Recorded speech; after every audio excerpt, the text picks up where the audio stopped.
Hello student, this is Ravindra Singh. Welcome to Jio classes.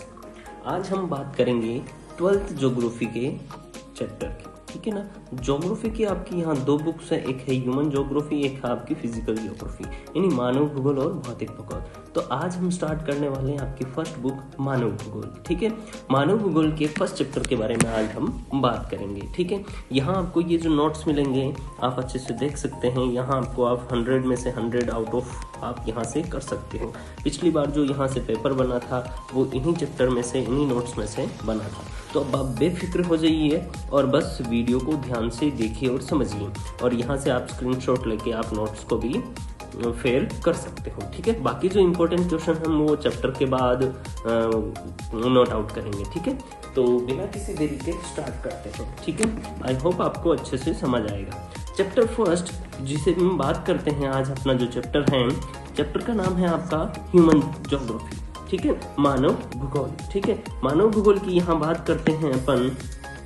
तो मानव भूगोल प्राकृतिक विषय क्षेत्र, यहाँ मानव भूगोल, ठीक है। तो ह्यूमन ज्योग्राफी किसे कहते हैं? तो पृथ्वी का आवास के रूप में अध्ययन ही क्या है? मानव भूगोल, यानी मानव का अगर आपको अध्ययन करना है तो आपको पृथ्वी के साथ इसका अध्ययन करना पड़ेगा, यानी पृथ्वी को मानव आवास के रूप में आपको यहाँ स्टडी करना है, ठीक है। अब देखो यहाँ जो अपन बात करते हैं ज्योग्राफी है वो दो भागों में है, एक आपकी भौतिक भूगोल, एक आपका मानव भूगोल, ठीक है। अगर भौतिक भूगोल की बात करें अपन तो भौतिक भूगोल में क्या आता है कि विभिन्न प्रदेशों के भौतिक पर्यावरण का अध्ययन किया जाता है। इसमें क्या किया जाता है? विभिन्न भौतिक प्रदेशों का अध्ययन किया जाता है, ठीक है। और मानव भूगोल की बात करें तो यहाँ भौतिक पर्यावरण के साथ साथ ही किसका अध्ययन किया जाता है? मानव जगत का, यानी इंसान का, यानी मानव जो है वो कैसे रहता है, कहाँ रहता है, कैसे कैसी वो एक्टिविटीज करता है, और आपका जो अर्थ है और उसके अंदर क्या अंतर संबंध है उसको लेके अध्ययन किया जाता है। तो अपना जो चैप्टर है या बुक है जिसका नाम है मानव भूगोल, उसी से अपन शुरुआत करते हैं, ठीक है। अब बात करते हैं मानव भूगोल की। तो जो मानव भूगोल है वो क्या है और सर्वप्रथम किसने इसके बारे में जानकारी दी है? तो यहाँ आधुनिक मानव भूगोल की बात करें तो इसका जो जनक है वो हम किसे कहते हैं? फ्रेडरिक रेडजेल को। किसको कहते हैं? फ्रेडरिक रेडजेल को इसका जनक कहते हैं, ठीक है। और इसने अपनी एक पुस्तक थी एंथ्रोपोज्योग्राफी, उसके अंदर मानव भूगोल का क्या है? वर्णन किया है। तो मानव भूगोल अगर आप बात करें तो फर्स्ट अगर कहते हैं तो किसे कहते हैं? तो पृथ्वी का मानव आवास के रूप में अध्ययन ही क्या है? आपका मानव भूगोल है, ठीक है।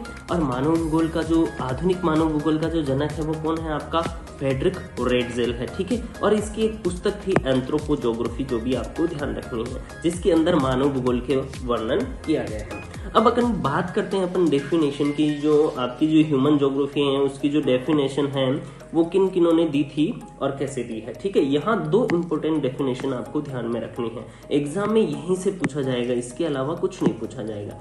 एक है आपका रेडजेल और दूसरा है आपका एलेंसी सैंपल। और रेडजेल की बात करें तो रेडजेल महोदय क्या कहते हैं कि मानव भूगोल है वो मानव समाज और पृथ्वी के बीच अंतर संबंधों का संश्लेषित अध्ययन है। इन्हीं मानव भूगोल क्या है? मानव समाज और पृथ्वी के बीच का संश्लेषित अध्ययन है। ये आपको है जैसे ही याद रखना है, बहुत ही इंपॉर्टेंट है। पिछली बार रेडजेल की परिभाषा आपको पूछी गई थी पेपर में। फिर बात करते हैं एलेंसी सैंपल की। तो एलेंसी सैंपल ने एक सिंपल सी परिभाषा आपके सामने प्रस्तुत की है।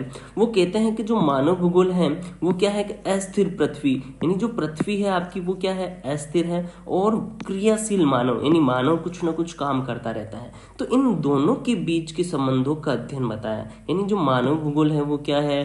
अस्थिर पृथ्वी और क्रियाशील मानव के बीच परिवर्तनशील संबंधों का क्या है? अध्ययन है। फिर अपन जो बात करते हैं मानव भूगोल की विचारधाराओं की। तो मानव भूगोल की विचारधाराओं की बात करें तो विचारधारा का मीन्स क्या होता है? यानी कॉन्सेप्ट ऑफ ह्यूमन ज्योग्राफी, यानी विचारधारा का मतलब होता है किसी को देखने की धारणाएं, किसी के प्रति अपना नजरिया। यानी जैसे आपको लगता है कि मैं अच्छा पढ़ाता हूँ, किसी को लगेगा नहीं सर ने अच्छा नहीं पढ़ाते हैं, कुछ कहेंगे हाँ सर बहुत अच्छा पढ़ाते। तो ये मेरे बारे में लोगों की क्या हुई है? धारणाएं हुई है। तो ऐसी ही विचारधाराएं ह्यूमन ज्योग्राफी में भी लेके आए थे। ठीक है, नहीं तो इसका मतलब होता है मानव भूगोल की विचारधारा से हमारा अभिप्राय है कि अलग अलग वैज्ञानिकों के मानव भूगोल को देखने का नजरिया है, और यहाँ अपने को 3 विचारधाराएं सामने उभर कर आती है, जिसे अपन देखते हैं कि निश्चयवाद, नवनिश्चयवाद और संभववाद। देखा जाते हैं तो 3 विचारधाराएं आपके सामने आती है। कौन कौन सी आती है? एक तो है आपकी नियतिवाद, ठीक है ना, नियतिवाद जिसे अपन क्या कहते हैं, नियतिवाद को निश्चयवाद भी कहते हैं। क्या कहते हैं? नियतिवाद को निश्चयवाद भी कहते हैं, यानी डिटर्मिनिज्म। फिर बात करते हैं आप संभववाद, ठीक है, पॉसिबिलिज्म, ठीक है ना, यानी संभावनाएं ढूंढी जाती है। एक आता है नवनिश्चयवाद, न्यू डिटर्मिनिज्म, जिसको रुको और जाओ निश्चयवाद भी कहते हैं। क्या कहते हैं? और रुको और जाओ निश्चयवाद भी कहते हैं। ठीक है, अब अपन बात करते हैं आपकी जो पहली विचारधारा है नियतिवाद या निश्चयवाद की। ठीक है, नियतिवाद एक्चुअल में है क्या? ठीक है, नियतिवाद जिसे अपन निश्चयवाद भी कहते हैं, यह विचारधारा मानव की प्रारंभिक विचारधारा है। प्रारंभिक विचारधारा यानी जब मानव जंगलों में रहता था, ठीक है ना, आदि मानव के रूप में था, तब की विचारधारा है ये। इसके अंदर उस मानव का जिक्र किया गया है जो आदिम था। देखो यही बात आ गई, यानी मानव उस समय क्या था? आदि मानव था। ठीक है, और पर्यावरण से क्या करता था? वो डर कर रहता था। क्या करता था? वो पर्यावरण से डर कर रहता था और स्वयं को प्रकृति के अनुसार ढाल लिया, क्योंकि वह प्रकृति को प्रभावित नहीं करना चाहता था। यानी जब मानव जंगलों में रहता था तो पूरा किस पे डिपेंड था? आपका प्रकृति पे, यानी जैसे प्रकृति चलती थी वैसे वो चलता था। ठीक है ना, सर्दी लग रही है तो भी वहीं रह रहा है, गर्मी लग रही तो भी वहीं, बारिश में भी वहीं, यानी जैसे जैसे प्रकृति है वैसे वैसे वो, यानी प्रकृति को बिल्कुल ही वो चेंज करना नहीं चाहता था। और प्रकृति से क्या करता था? वो डर कर रहता था, यानी प्रकृति से डर कर रहता था। और वो क्या है कि प्रकृति को बिल्कुल भी प्रभावित नहीं करना चाहता था। ठीक है ना, यानी कहा जाए तो man is nothing, nature is everything, यानी प्रकृति ही सब कुछ था। ठीक है, आगे अपन बात करते हैं। यहाँ जो इमैनुएल कांट थे, जो जर्मनी के थे, वो एक क्या है, बहुत ही बड़े निश्चयवादी थे, जो इस विचारधारा को क्या करते थे? सपोर्ट करते थे।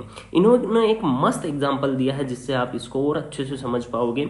इन्होंने कहा है कि जो न्यू हॉलैंड नाम की एक कंट्री है, वहाँ के जो निवासी हैं, वहाँ के जो लोग हैं, उनकी जो आंखें हैं वो क्या होती है? आधी बंद रहती हैं।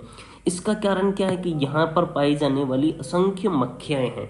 मक्खियाँ मतलब यहाँ पर क्या होती है कि जो मधुमक्खियाँ पाई जाती है बहुत ही ज़्यादा, जो क्या करती है? यहाँ के रहने वाले इंसानों को काटती है। फिर भी क्या है कि लोग वहाँ से उस जगह को छोड़कर जाना नहीं चाहते, क्योंकि मनुष्य जो है क्या है, वो निश्चयवादी है, प्रकृति को बिल्कुल ही चेंज नहीं करना चाहता है। ठीक है, यहाँ एक नोट करने की बात है, यहाँ हंटिंगटन की एक पुस्तक है जिसका नाम है मानव भूगोल के सिद्धांत। तो यहाँ ये आपको एक पुस्तक का नाम ध्यान रखना है, एग्जाम में आ सकता है, पूछ सकता है कि जो मानव भूगोल के सिद्धांत पुस्तक के लेखक कौन है, तो हंटिंगटन महोदय की एक ये पुस्तक है। अब इस विचारधारा की विशेषताएं क्या है बात करते हैं, यानी इस समय की जो कंडीशंस थी उसके अनुसार इसकी क्या क्या स्पेसिफिक विशेषताएं थी। तो पहला है प्रौद्योगिकी का स्तर निम्न था, यानी अब उस समय आदिम था मानव, तो कोई टेक्नोलॉजी नहीं थी। दूसरा बात करते तो मानव का विकास ना के बराबर था। अब मानव उस समय अपना डेवलप्ड नहीं कर रहा था, वो प्रकृति के अनुसार रह रहा था, वो केवल अपना जीवन जी रहा था, तो मानव का विकास तो बिल्कुल ही नहीं था। आगे की बात करते तो मानव प्रकृति की पूजा करता था, ठीक है, और उससे क्या करता था? वो डर कर रहता था।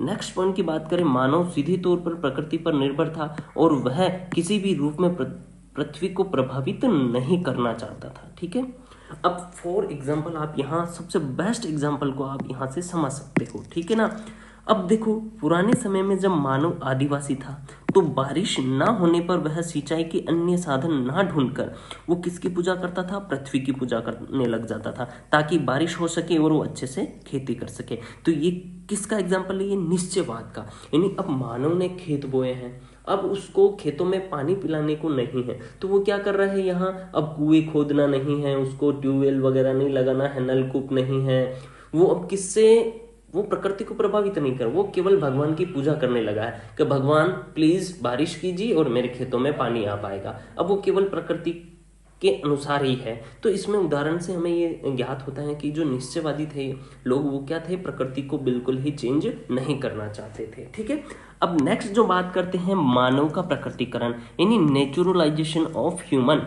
ठीक है ना, जो सेम आपके निश्चयवाद ही है, यानी निश्चयवाद को ही आप मानव का प्रकटीकरण कह सकते हो, सेम डिट्टो बात है।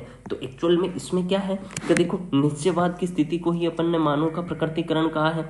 इस स्थिति के अनुसार मानव ने पृथ्वी के अनुसार जीना सीखा और मानव के ऊपर पृथ्वी का प्रभाव ज्यादा था। इसके समर्थक रेटजेल और हम्बोल्ट महोदय हैं। ठीक है, यहाँ आपको ये दो नाम ध्यान रखने हैं। कभी कभी एग्जाम में छोटे क्वेश्चन में टेक द राइट में यानी ऑप्शन वाले में पूछ सकता है कि जो आपके निश्चयवाद के समर्थक निम्न में से कौन है, तो रेटजेल और आपके हम्बोल्ट महोदय हैं। ठीक है, अब दूसरी जो सबसे इंपॉर्टेंट आपका जो विचारधारा आती है वो आती है संभववाद, पॉसिबिलिज्म। ठीक है, अब ये विचारधारा क्या थी, जो निश्चयवाद विचारधारा थी ना उसकी बिल्कुल विपरीत, अपोजिट थी। इसमें क्या होता है, इसमें मानव प्रकृति को क्या करना चाहेगा, बदलना चाहेगा। ठीक है, अब मानव प्रकृति के अनुसार नहीं रह रहा है, अब वो प्रकृति को समझ चुका है, अब वो क्या है, मानव प्रकृति को धीरे धीरे बदल रहा है। ठीक है, अब कैसे क्या है यहाँ अपन देखते हैं थोड़ा। इस विचारधारा के समर्थक विडाल डी ब्लास हैं। ठीक है, यह विचारधारा निश्चयवाद के आगे की स्थिति का वर्णन करती है, जब मनुष्य का विकास हुआ और वह प्रकृति के नियमों को समझने लगा। अब यहाँ मनुष्य ने प्रकृति के नियमों को क्या है, समझ लिया है। प्रकृति के नियमों को समझने के बाद मनुष्य ने प्रकृति को प्रभावित करना शुरू किया। मनुष्य ने पर्यावरण से स्वतंत्र होकर रहने लगा और अपने अनुसार प्रकृति को बदलने लगा। फॉर एग्जाम्पल देखिए कि मानव ने गर्मी से बचने के लिए कूलर और एसी का सहारा लिया और सर्दी से बचने के लिए उसने स्वेटर बनाना सीख लिया। निश्चयवाद में ऐसा कुछ नहीं था, निश्चयवाद में वो जैसा है वैसा का वैसा वहां रह रहा था। अब यहाँ मनुष्य ने अपने आप को बदला है। नेक्स्ट बात करते हैं प्रकृति का मानवीकरण, जो सेम वे वो ही संभववाद की विचारधारा है। तो प्रकृति का मानवीकरण उसी स्थिति को कहा गया है जब मनुष्य प्रकृति के नियमों को समझकर प्रकृति को प्रभावित करने लगा है, यानी ह्यूमनाइजेशन ऑफ नेचर। अब मानव ने प्रकृति को बदलना स्टार्ट कर दिया है, अब वो प्रकृति पर विजय पाने की कोशिश करने लगा है। जहां मनुष्य पृथ्वी के अनुसार रहता था, अब उसने पृथ्वी को अपनी तरह परिवर्तित करना स्टार्ट कर लिया। अब यहाँ वो खेती करता है तो भगवान की पूजा नहीं करेगा बारिश के लिए, क्या करेगा, वो ट्यूबवेल लगा लेगा, कुएं खोद लेगा, नहर द्वारा जैसे तैसे करके वो अपनी फसल को पिलाई करेगा, सिंचाई करेगा, इरिगेशन करेगा। ठीक है, नेक्स्ट बढ़ते हैं।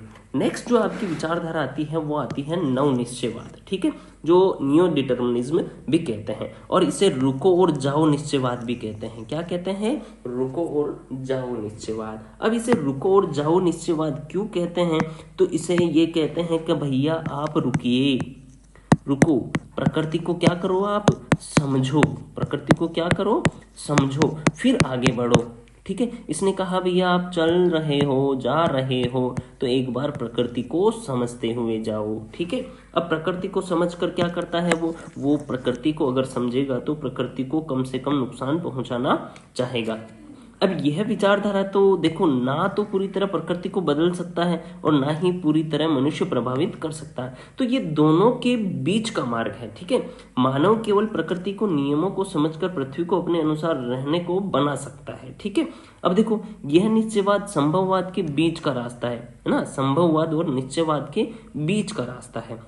यह विचारधारा ना तो निश्चयवाद की तरह पूर्ण रूप से प्रकृति को मनुष्य से ऊपर दिखाती है और ना ही संभववाद की तरह मानव को प्रकृति से ऊपर दिखाती है।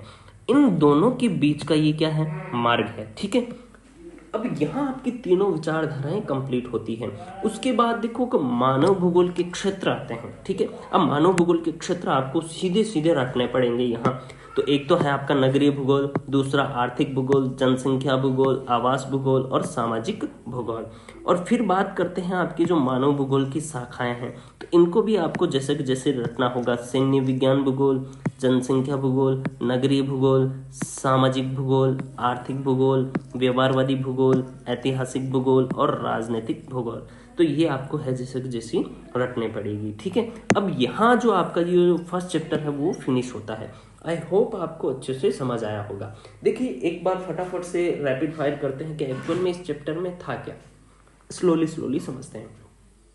फर्स्ट अपन ने देखा जो आपका जो चैप्टर का नाम है मानव भूगोल, प्रकृति एवं विषय क्षेत्र। ठीक है ना, मानव भूगोल है क्या, तो अपन ने यहाँ देखा था कि मानव भूगोल क्या है, कि मानव भूगोल क्या है, पृथ्वी को आवास के रूप में, मानव आवास के रूप में पढ़ना। फिर अपन ने भूगोल के दो क्षेत्रों को पढ़ा है। जो भूगोल है उसको दो भागों में बांटा है, भौतिक भूगोल और मानव भूगोल। तो भौतिक भूगोल अपन जो सेकंड वाली बुक है उसमें अपन ये पढ़ेंगे, यहाँ अपन मानव भूगोल को पढ़ रहे हैं। तो मानव भूगोल में क्या है कि भौतिक पर्यावरण और मानव के बीच का अध्ययन किया गया है। फिर अपन ने मानव भूगोल को स्टार्ट करा, तो मानव भूगोल के आधुनिक जनक यानी आधुनिक मानव भूगोल का जनक यानी फादर ऑफ आपका ह्यूमन ज्योग्राफी किसे कहेंगे, तो फ्रेडरिक रेडजेल को कहेंगे, ठीक है। और इन्होंने अपनी पुस्तक एंथ्रोपोज्योग्राफी में इन्होंने क्या है कि इसका पूरी डिटेल दी है। फिर अपन ने दो परिभाषाएं देखी, एक रेडजेल की, एक एलेंसी सैंपल की। आपको एग्जाम में इन दोनों परिभाषाओं में से एक ही पूछेगा। फिर अपन ने मानव भूगोल की विचारधाराओं में देखा है कि 3 विचारधाराएं सामने आती है, निश्चयवाद, संभववाद और नव निश्चयवाद, ठीक है। नियतिवाद या निश्चयवाद, संभववाद, ठीक है।